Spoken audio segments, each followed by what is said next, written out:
అందరికీ నమస్కారం. ఈరోజు మీ అందరికీ నేను వినిపించబోయే కథ అమ్మదనంలోని కమ్మదనం. రచయిత వాలి హిరణ్మయీ దేవి గారు. ఇక కథలోకి వెళితే, మునివేళ్లలో జుట్టు సవరించుకుంటూ పెరట్లోకి వచ్చింది నవ్య. తులసి కోట చుట్టూ ప్రదక్షిణ చేస్తున్న సావిత్రి ఆమెను చూసి పలకరింపుగా నవ్వి, అప్పుడే లేచావేంటి? ఇంకాసేపు పడుకోకపోయావా?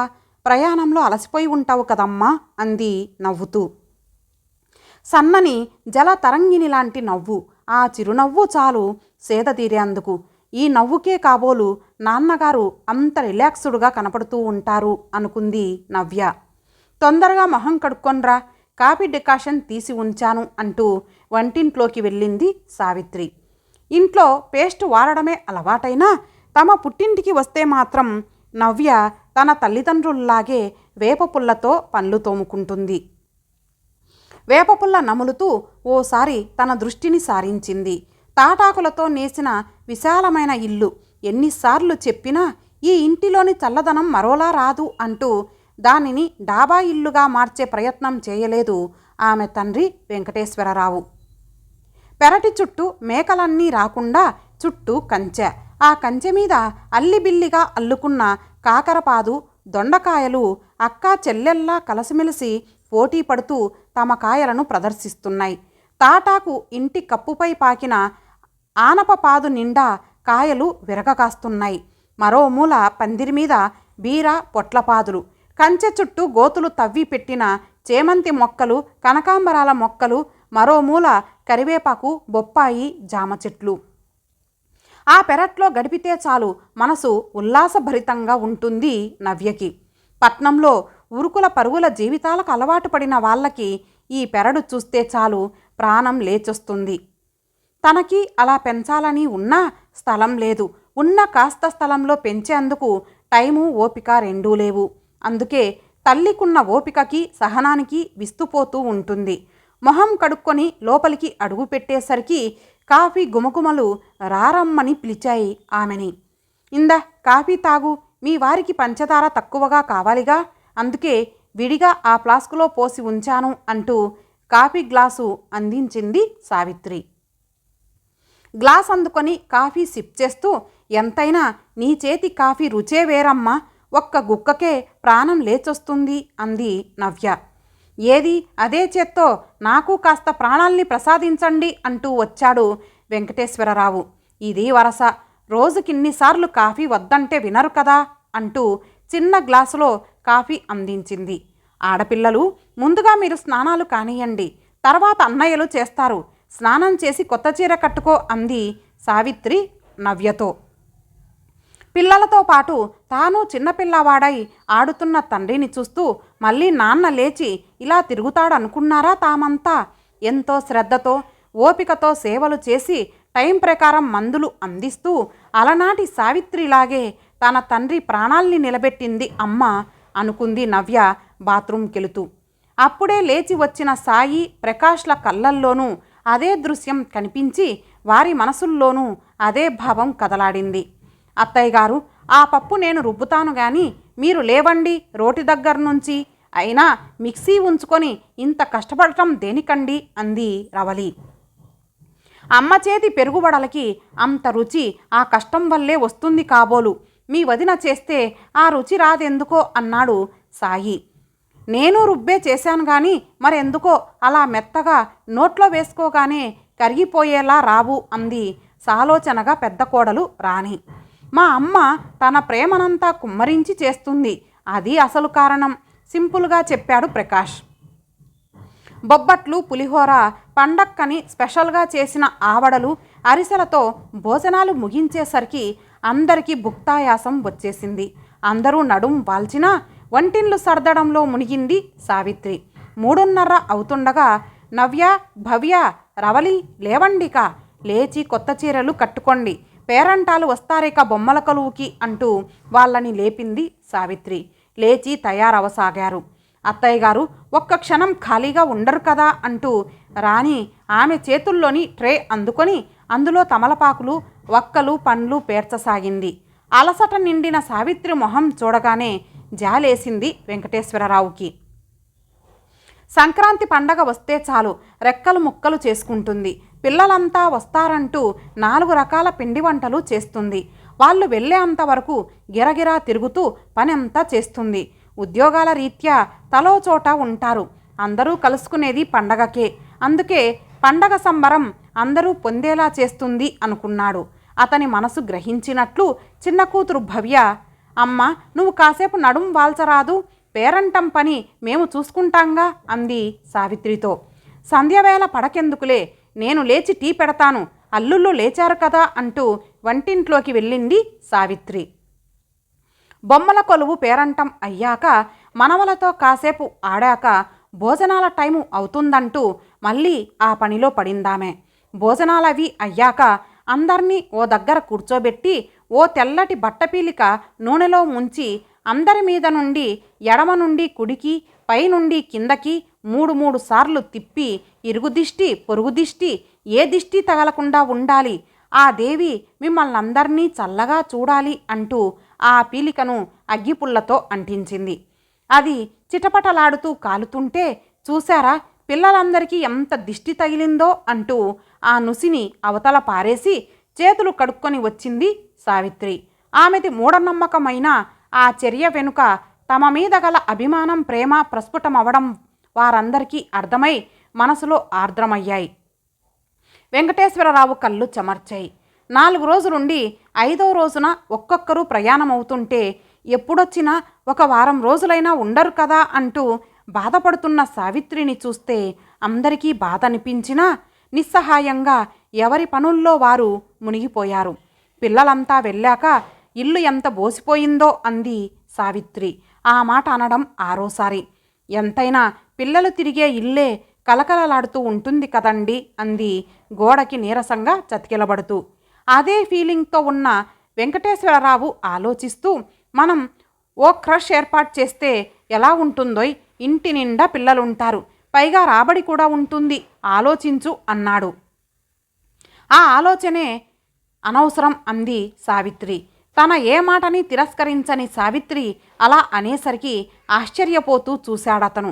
అది గమనించి, అది కాదండి, సంపాదనకి అలవాటు పడితే మన పిల్లల రాకపోకలు మనకు ఇబ్బందిని కలిగిస్తాయి, వాళ్ళకి ఇబ్బంది. వారి రాక కోసం ఎదురు చూడటంలో మనం అనుభవిస్తున్న ఈ ఫీలింగ్స్ అప్పుడు ఉండవు. ఎప్పుడు వెళ్ళిపోతారా అని చూస్తాం. వాళ్ళు ఉన్న 4 రోజులు సరదాగా గడపలేరు అంది సావిత్రి. డబ్బుని మించి పిల్లల గురించి ఆలోచించగలిగేది తల్లి కదా అని మురిపెంగా అనుకుంటూ ఆమె తలని ప్రేమగా నిమిరాడతను. రోజులు చకచకా దొర్లిపోతున్నాయి. లెటర్ వచ్చింది. ఎవరి దగ్గర నుంచో చెప్పుకో చూద్దాం, చిన్న పిల్లాడిలా సంబరపడుతూ అడిగాడు వెంకటేశ్వరరావు. మన పిల్లలే రాసి ఉంటారు గాని ఎవరో చెప్పండి ఆప్త్రంగా అడిగింది సావిత్రి.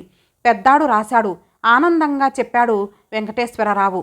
చదివి వినిపించండి, మీరు చదివితే వినడమే నాకిష్టం అంటూ నేల మీద కూర్చుంది సావిత్రి. పూజ్యులైన అమ్మా నాన్నగార్లకు నమస్కారములు. మేమంతా క్షేమంగా చేరాము, మీరు క్షేమమని ఆశిస్తాము. మొన్న మేమందరం కలిసి ఓ నిర్ణయం తీసుకున్నాం. అది నెరవేరడంలో అమ్మ ప్రాధాన్యత అవసరం. చూశారా, చెట్టంత నాన్న మీద లేని నమ్మకం ఈ పిట్టంత అమ్మ మీదే ఉంది అన్నాడు వెంకటేశ్వరరావు అలుగుతున్నట్లు. అబ్బా, మీ అలకలు తర్వాత, ముందు పూర్తిగా చదవండి అంది సావిత్రి చిరుకోపంగా. అమ్మ, నాన్నగారికి వచ్చే నెలగాక ఆ పై నెలకి 60వ ఏడు వస్తుంది. దాన్ని పురస్కరించుకొని షష్ఠి పూర్తిని ఘనంగా జరపాలని మా అందరి కోరిక. నాన్నేమో ఇలాంటి ఆర్భాటాలు నాకు గిట్టవు అంటారు. నువ్వేమో నాన్న మాటకి తందాన తాన అంటావు. అమ్మా ప్లీజ్, ఈసారి మాత్రం మేమంతా నిన్ను ప్రేమగా డిమాండ్ చేసేదేమిటంటే, ఎలాగైనా సరే నాన్నని ఈ పనికి ఒప్పించు. నీ మాట కాదనరు. మిమ్మల్ని మా శక్తి కొద్దీ పూజించుకొని ఓ 10 మందికి అన్నదానం చేస్తామంతే. అమ్మ, ఒప్పుకున్నావు కదా?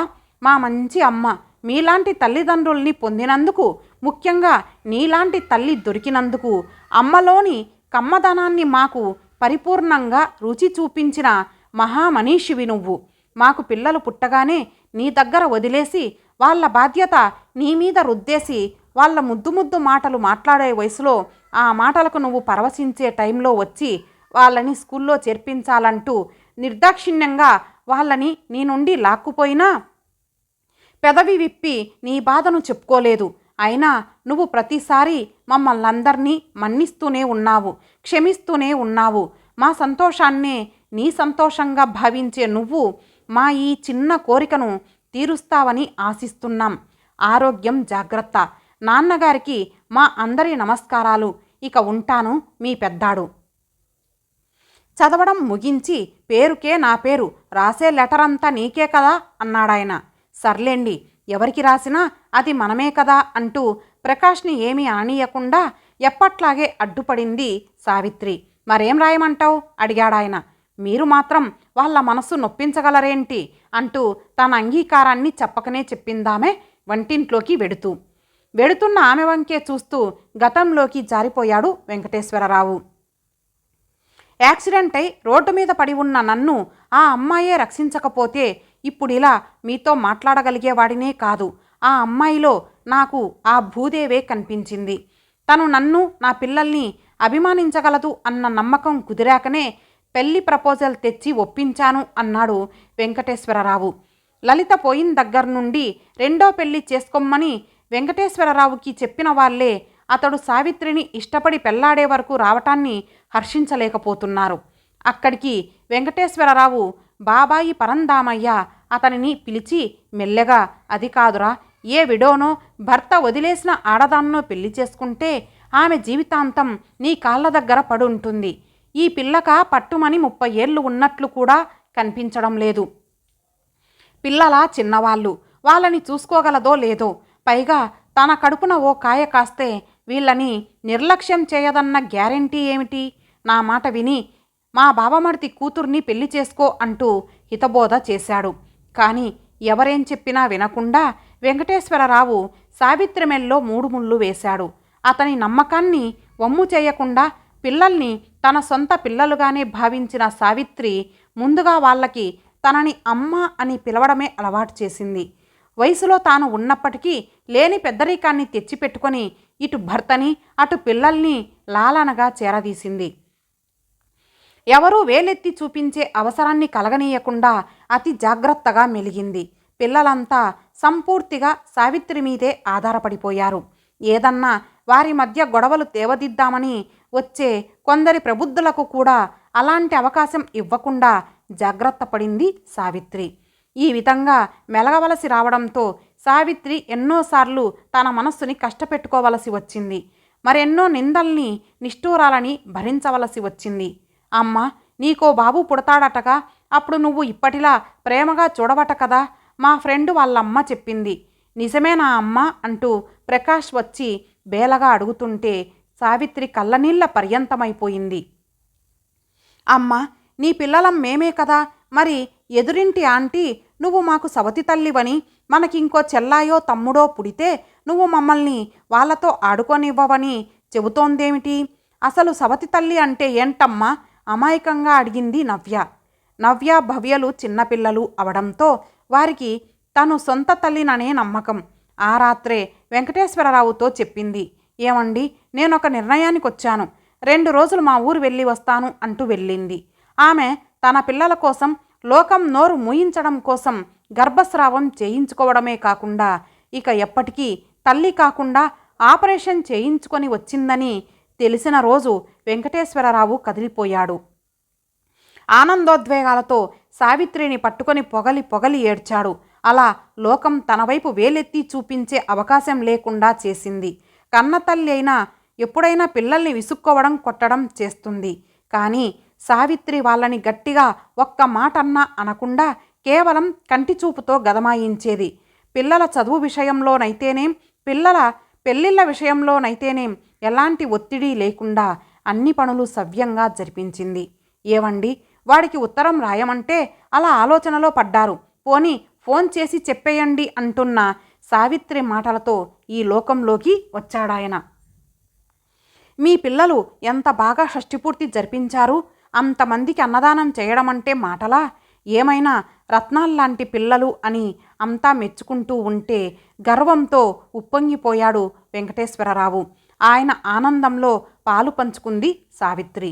ఫంక్షన్ అంతా అయ్యాక అందర్నీ కూర్చోబెట్టి దిష్టి తీసేసింది సావిత్రి.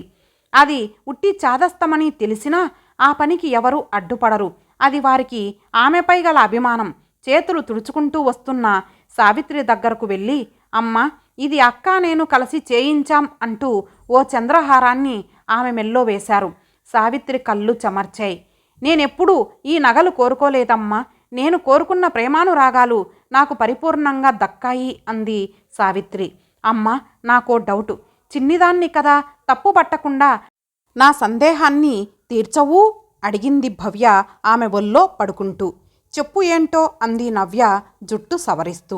అమ్మ, సవతి పిల్లల్ని అంతగా ఇష్టపడరు కదా, కానీ నువ్వు మమ్మల్ని నీ సొంత బిడ్డల్లా ఎలా పెంచావమ్మా నవ్వింది సావిత్రి.